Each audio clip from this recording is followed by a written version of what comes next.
Mike here, I'm back. So we've talked about a couple things so far. Keeping the water away from the house, keeping it from getting into the house. If it gets into the house, how to get rid of it through the sub pump. We have insulation on our walls now. So the next thing we need to think about is our flooring, okay? So most of your basements are gonna, I would hope, have concrete floors. So we can see here, these are just unsealed concrete floor. I could have sealed this floor, but we didn't have any issues with any moisture, water vapor coming through the floor. I did a test with some plastic. You put the plastic down just like you can do on your walls, and you duct tape around the plastic to basically make a little area where you see if there's any water vapor coming through. None of that's happening. So this floor is a pretty dry floor. We've never had any seepage coming in through the floor. So I don't need to do anything with the ceiling or anything like that.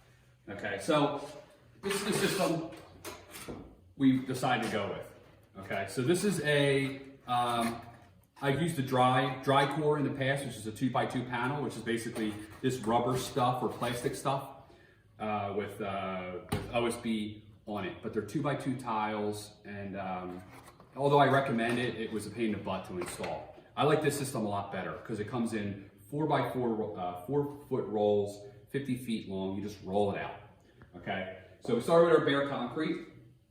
Okay, if we move over here, we can see that we rolled all the sheets out. Okay. You just put it down, you tape all the seams, and it actually comes to the tape. Okay, and this is actually what it looks like. So it's got like a puck system on the bottom. I'm sure if you can see that. Okay, that's on the bottom.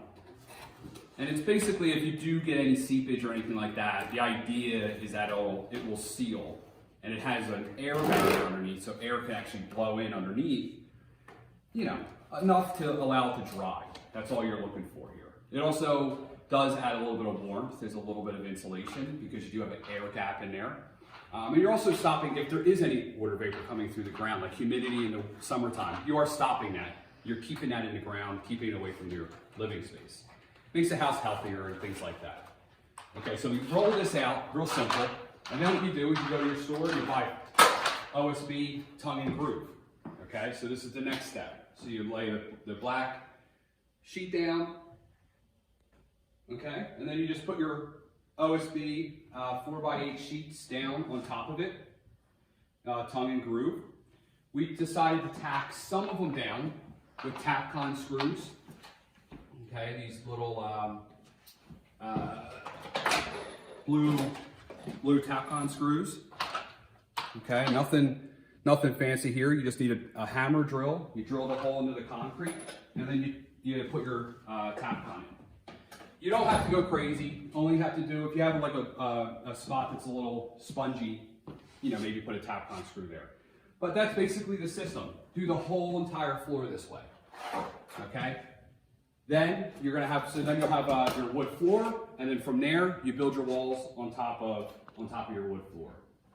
Okay, and that'll be the next video. It'll take a little bit to get there, but thank you.